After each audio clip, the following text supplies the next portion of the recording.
Lighting's not too bad in here. Who's good? Potato Spin the Leak here, and today we're going to be reviewing another one of my favorite movies. Just gotta reach over here. One Flew Over the Cuckoo's Nest.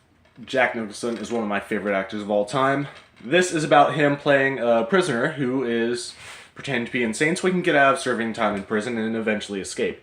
Now, there's a lot of different thrills. He comes across a lot of very colorful characters in this insane asylum, most of which are being oppressed by a nurse named Miss Ratched.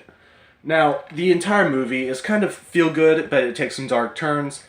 Basically, all the loonies are going to be trying to have a good time and slowly coping with their own mental status while Jack Nicholson kind of mixes things up in his typical crazy way, especially since he's the only sane motherfucker there, for the most part. I'm not going to throw in any spoilers. I'm not going to tell you most of what happens in the movie.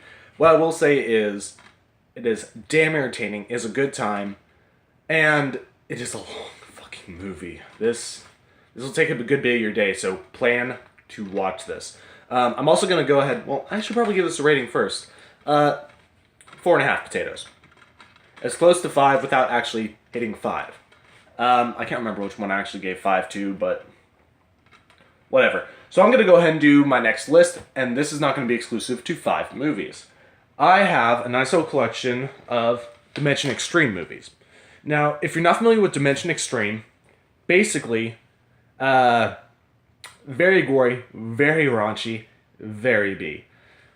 Oh, this is going to be rough. These movies, I honestly don't recommend any of them for children unless, you know. So I'm going to see if I can do some of these in order. First of all, we have Zombie Diaries. This is kind of like a behind-the-camera movie. It's almost like checking little bits of footage, basically surviving the zombie apocalypse. I think it's typically set in Britain with these Zombie Diary movies. And, of course, there are 2 of them. Both these are on the list. Now, I also have a trilogy that is very near and dear to my heart, simply because of how fucked up and creative it is. We have the Feast Trilogy, 1, 2, and 3. These are all going to be separate reviews, and these movies are probably the worst thing on this list.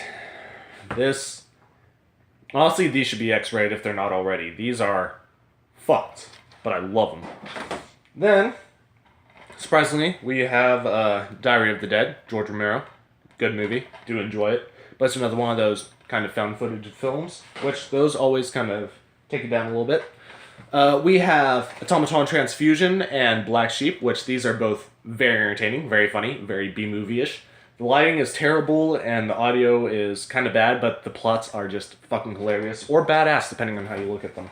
I know Black Sheep's ending always has a place near and dear to my heart, simply because how stupid it was, and Automaton Transfusion has one specific scene.